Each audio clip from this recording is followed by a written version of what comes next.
விமான விபத்தில் மகாராஷ்டிர துணை முதல்வர் அஜித் பவார் உயிரிழந்திருக்கிறார். கூடுதல் விவரங்களோடு இணைகிறார் எமது சிறப்பு செய்தியாளர் ராமகிருஷ்ணன். ராமகிருஷ்ணன், வணக்கம். மகாராஷ்டிரா அரசியல்ல முக்கிய புள்ளியா இருந்த அஜித் பவார் இப்போ விமான விபத்துல உயிரிழந்திருக்கிறாரு. அந்த விபத்து குறித்து சொல்லுங்க. அது மட்டும் இல்லாம மகாராஷ்டிரா அரசியல்ல ஏற்படக்கூடிய இனி வரக்கூடிய மாற்றங்கள் என்னவா இருக்கும், என்ன எதிர்பார்க்கலாம்?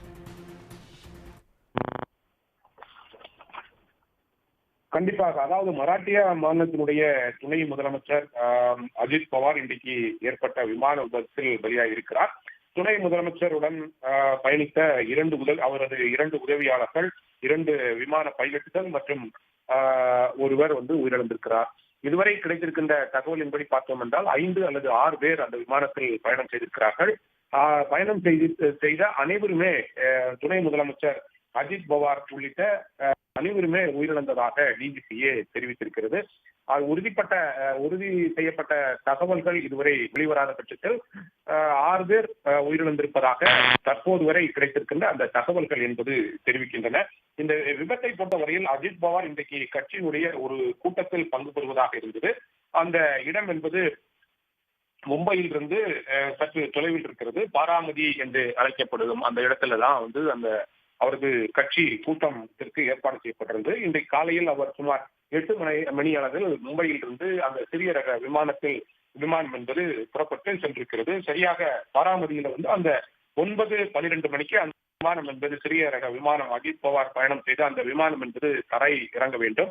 ஆனால் அந்த விமான ஓடுபாதை பாராமதி விமான நிலையத்திற்கு சற்று முன்பு சுமார் 1-2 நிமிடங்களுக்கு முன்பு அந்த விமானம் என்பது தரையிறங்கும் போது விபத்துக்குள்ளாயிருக்கிறது. எப்படி விபத்துக்குள்ளானது என்பது பற்றியெல்லாம் தகவல்கள் இதுவரை வெளிவராத பட்சத்தில் அந்த விமானம் என்பது விபத்துக்குள்ளாய் இருக்கிறது என்று தகவல்கள் தெரிவிக்கின்றன. அந்த விமானம் என்பது முழுமையாக வெடித்து சிதறி இருக்கிறது. தீ முழுமையாக எரிந்து சாம்பலாகி இருப்பதுதான் நமக்கு அந்த காட்சிகள் தெளிவுபடுத்தி இருக்கிறது. நமக்கே தெரியும் அந்த விமானத்தினுடைய அந்த தீ எரிவதை வைத்து பார்க்கும்போது அந்த விமானத்தில் பயணம் செய்த அனைவருமே உயிரிழந்திருப்பதற்கு அதிக வாய்ப்புகள் இருக்கிறது என்று நாம் ஏற்கனவே சொன்னோம். அதே போல்தான் தற்போது அந்த தகவல்கள் என்பது தெரிய வருகிறது. டிஜிசியை பொறுத்தவரையில் முதல் கட்டமாக அந்த விமானத்தில் பயணம் செய்த துணை முதலமைச்சர் மராட்டிய மாநிலத்தினுடைய முதலமைச்சர் அஜித் பவார் உள்ளிட்ட அவருடன் பயணம் செய்த அனைவருமே பலியாகியிருப்பதாகத்தான் கூறுகிறார்கள். முதல் கட்ட விசாரணை என்பது தொடர்ந்து நடைபெற்றுக் கொண்டிருக்கிறது. அந்த விமானத்தினுடைய தீ எரிந்து கொண்டிருக்கின்ற அந்த விமானத்தினுடைய தீயணைப்பு படையினர் அணைத்துக் கொண்டிருக்கிறார்கள். போலீசார் அந்த இடத்தில் குவிக்கப்பட்டிருக்கிறார்கள். அந்த விபத்து ஏற்பட்டு காயமடைந்தவர்கள், பலியானவர்கள் அனைவருடைய உடல்களும் அங்கிருந்து அப்புறப்படுத்தப்பட்டு இருக்கிறது. ஒரு சிலருடைய உடல்கள் அங்கேயே ஸ்ட்ரெச்சரில் வைத்து மூடி வைக்கப்பட்டிருப்பதை நாம் பார்க்க முடிகிறது. எனவே அந்த இடத்திலிருந்து பார்க்கப்பட்ட அனைத்து காட்சிகளுமே அந்த விமானத்தில் பயணம் செய்த அனைவருமே பலியாயிருக்கிறார்கள் என்றுதான் நாம் எடுத்துக்கொள்ள முடியும். ஆனால் உறுதி செய்யப்பட்ட தகவல்கள் என்பது டிஜிசிஏ மற்றும் போலீசார் தான் தகவல்களை வெளிப்ப கொண்டு வர முடியும். ஆனால் இதுவரை அதிகாரபூர்வமாக எந்த அறிவிப்பும் வெளியிடாத பட்சத்தில் மொத்தமாக டிஜிசிஏ தெரிவித்திருக்கின்ற அந்த தகவலின் அடிப்படையில் வைத்து பார்க்கும்போது அந்த விமானத்தில் பயணம் செய்த மராட்டிய மாநிலத்தினுடைய துணை முதலமைச்சர் அஜித் பவார் மற்றும் அவருடன் பயணம் செய்த 4-5 பேர் பலியாயிருக்கிறார்கள். மொத்தமாக 5 அல்லது 6 பேர் அந்த விமான விபத்தில் உயிரிழந்திருக்கிறார்கள் என்று தெரிவிக்கப்பட்டிருக்கிறது. இது மிகப்பெரிய ஒரு சோகத்தை ஏற்படுத்தியிருக்கிறது. இன்றைய தினம் நாடாளுமன்றத்தினுடைய பட்ஜெட் கூட்டம் என்பது துவங்கி இருக்கிறது. அதில் பங்கு பெறுவதற்காக அனைத்து மாநிலங்களிலிருந்தும் எம்பிக்கள் தலைநகர் டெல்லியில் முகாமிட்டிருக்கிறார்கள். இந்த விபத்து ஏற்பட்ட உடனேயே ஏற்கனவே அஜித் பவாரை பொறுத்தவரையில் தேசியவாத காங்கிரஸ் கட்சியில் அந்த கட்சியினுடைய தலைவராக இருப்பவர் சரத்பவார் தற்போது டெல்லியில் இருக்கிறார். அவருடைய மகள் சுப்ரியா சுலே அவரும் தற்போது தலைநகர் டெல்லியில் இருக்கிறார்கள். அவரும் மக்களவை எம்பியாக இருக்கிறார். இவர்கள் தற்போது இந்த தகவல் கிடைத்த உடனேயே இங்கிருந்து நாடாளுமன்ற கூட்டத்தொடரில் பங்கு பெறுவதற்காக வந்தவர்கள். ஆனால் இந்த தகவல் கிடைத்த உடனே இங்கிருந்து மும்பை புறப்பட்டு செல்கிறார்கள். இது ஒரு தகவலாக இருக்கின்ற இந்த சூழல்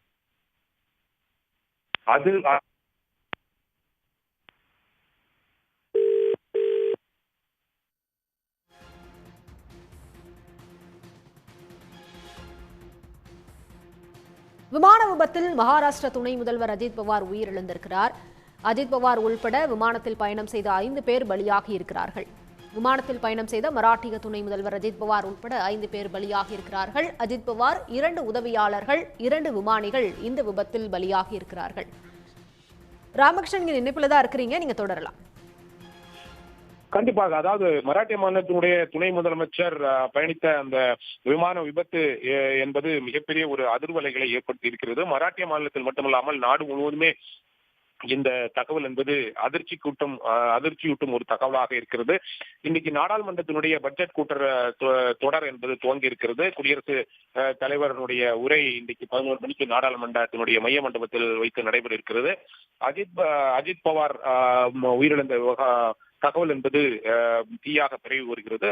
நாடாளுமன்ற கூட்டத்தொடரில் பங்கு பெறுவதற்காக வந்திருக்கின்ற தேசியவாத காங்கிரஸ் கட்சியினுடைய தலைவர் சரத் பவார், அதே போன்று அவரது மகள் சுப்ரியா சுலே ஆகியோர் இந்த தகவல் கிடைத்தவுடனேயே மும்பைக்கு செல்ல இருக்கிறார்கள். அங்கிருந்து பாராமதிக்கு செல்ல அவர்கள் திட்டமிட்டிருக்கிறார்கள். இது மட்டுமல்லாமல் இந்த விமான விபத்து தகவல் தெரிவிக்கப்பட்ட உடனேயே அஜித் பவாரினுடைய மகன் மற்றும் அவரது மனைவி ஆகியோர் அந்த விமான விபத்து ஏற்பட்டிருக்கின்ற அந்த பாராமதிக்கு தற்போது விரைந்திருக்கிறார்கள். இன்னும் சற்று நேரத்தில் அவர்கள் அங்கு சென்றடைந்து விடுவார்கள்.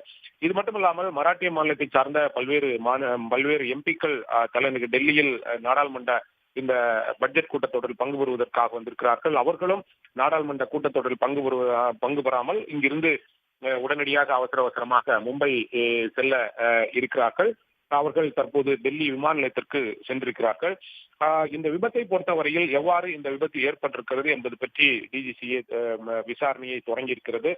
இந்த விமான விபத்து என்பது விமானியின் தவறுதன் காரணமாக இந்த விபத்து ஏற்பட்டதா, அல்லது அந்த இடத்தில் பாராமதி என்ற இடத்தில் ஏற்பட்ட சீதோஷண நிலையின் காரணமாக விமான விபத்து ஏற்பட்டதா, அல்லது விமானத்தில் கோளாறு ஏற்பட்டதன் காரணமாக விமானத்தினுடைய என்ஜினில் ஏற்பட்ட கோளாறின் காரணமாக விபத்து ஏற்பட்டதா, அல்லது விமானத்தில் பறவைகள் ஏதாவது மோதி இந்த விபத்து ஏற்பட்டதா என்று 4-5 கோணத்தில் இந்த விசாரணை என்பது நடைபெறும். ஆனால் விசாரணை என்பது துவங்கப்பட்டிருந்தாலும் முதல்கட்ட விசாரணையினுடைய முடிவுகள் என்பது இதுவரை தெரியாத பட்சத்தில் இன்று மாலைதான் இந்த முதல்கட்ட விசாரணையினுடைய முடிவுகள் என்பது தெரிய வரும். தற்போது வரை டிஜிசியை பொறுத்தவரையில் விமான விபத்து ஏற்பட்டிருக்கிறது, எந்த காரணத்திற்காக விபத்து ஏற்பட்டிருக்கிறது என்பது தெரியப்படுத்தப்படாவிட்டாலும் அந்த விமானத்தில் பயணம் செய்த மராட்டிய மாநிலத்தினுடைய துணை முதலமைச்சர் அஜித் பவார் உள்ளிட்ட அனைவருமே உயிரிழந்திருக்கிறார்கள் என்றுதான் டிஜிசிஏ தெரிவித்திருக்கிறது. அந்த விமானத்தில் 5 அல்லது 6 பேர் பயணித்திருக்கிறார்கள்.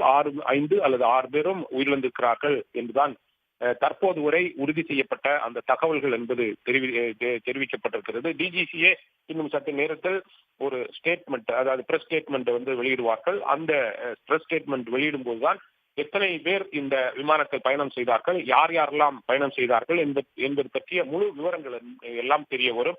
ஆனால் இந்த விமான விபத்து என்பது பெரிய அதிர்ச்சிக்கு ஊட்டும் ஒரு தகவலாக இருந்தாலும் அடுத்த கட்டமாக மராட்டிய மாநிலத்தில் எந்த மாதிரியான ஒரு அரசியல் மாற்றம் ஏற்பட போகிறது என்பது நாம் பார்க்க வேண்டி இருக்கிறது. இந்த விமான விபத்து என்பது மிகப்பெரிய ஒரு அதிர்வலையை ஏற்படுத்தி இருந்தாலும் அடுத்த கட்டமாக மராட்டிய மாநில அரசியல் சூழ்நிலை எவ்வாறு மாறப்போகிறது என்பதை நாம் பொறுத்திருந்து பார்க்க வேண்டும். ஏனென்றால் சரத் பவாரினுடைய தேசியவாத காங்கிரஸ் கட்சியின் தான் இந்த அஜித் பவார் இருந்தார். அவருடைய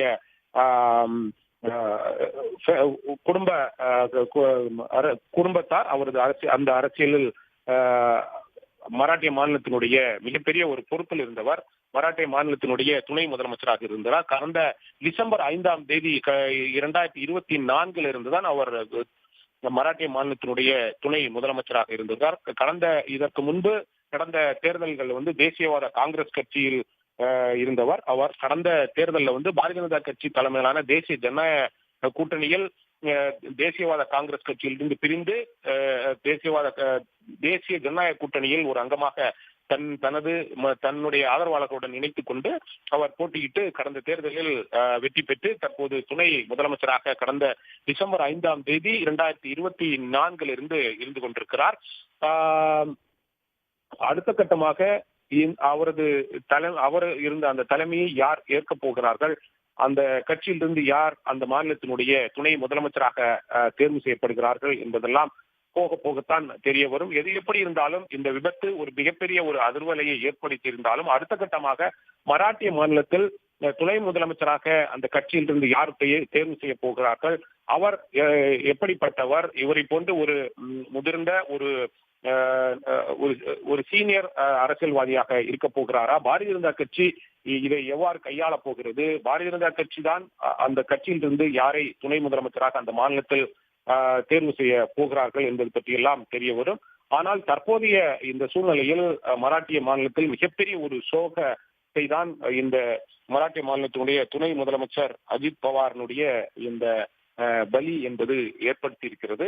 மிகப்பெரிய ஒரு அதிர்வலைகளை ஏற்படுத்தி இருக்கிறது. இந்த சிறிய ரக விமானங்கள் விபத்துக்குள்ளாவது என்பது இந்தியாவில் இது முதல் முறை அல்ல. பல விபத்துக்கள் ஏற்பட்டிருக்கிறது. பல மூத்த அரசியல்வாதிகள் இந்த விமானங்கள் என்பது சிக்கி இருக்கிறது. இந்த தனியார் விமானங்கள் சிக்குவது என்பது தொடர்ந்து விசாரணையும் நடைபெற்றுக் கொண்டிருக்கிறது. எந்த நிலையில் இந்த விமானங்கள் விபத்துக்குள்ளாகிறது என்பது பற்றியெல்லாம் விசாரணைகள் என்பது தொடர்ந்து நடைபெற்றுக் கொண்டிருந்தாலும் இந்த சிறிய ரக விமானங்கள், சார்ட்டர்டு விமானங்கள், அதாவது தனியார் விமானங்கள் என்பது விபத்துக்குள்ளாவது இந்தியாவில் தொடர்ந்து நடைபெற்றுக் கொண்டிருக்கிறது. ஆனால் இதுவரை அந்த விமானங்கள் எந்த நிலையில் விபத்து ஏற்படுகிறது, விமானிகளுடைய தவறுதலின் காரணமாக இது போன்ற விபத்துக்கள் ஏற்படுகிறதா, அல்லது சீதோஷ நிலையின் காரணமாக விபத்துக்கள் ஏற்படுகிறதா, அல்லது சதியின் காரணமாக இது போன்ற விபத்துக்கள் ஏற்படுகிறதா என்பது பற்றி எல்லாம் முழுமையான விசாரணையினுடைய அந்த முடிவுகள் என்பது இந்தியாவில் தெரிவிக்கப்படாத ஒரு சூழ்நிலையில் தான் இது போன்ற இன்றும் இந்த விமான விபத்து என்பது ஏற்பட்டிருக்கிறது. விமான விபத்து குறித்த விசாரணைகள் என்பது துவங்கப்பட்டிருந்தாலும் ஒரு மாநிலத்தினுடைய துணை முதலமைச்சரே இன்றைய தினம் விமான விபத்தில் பலியாயிருக்கிறது. மிகப்பெரிய ஒரு சோகத்தை ஏற்படுத்தியிருக்கிறது. அரசியல் ரீதியாக பல்வேறு மாற்றங்களையும் ஏற்படுத்தக்கூடியதாக இருக்கிறது இந்த விமான விபத்தும் அவருடைய அந்த மாநிலத்தினுடைய துணை முதலமைச்சருடைய பலியும். உடனுக்குடன் செய்திகளை தெரிந்து கொள்ள சன் நியூஸ் பெல் ஐகானை கிளிக் பண்ணுங்க.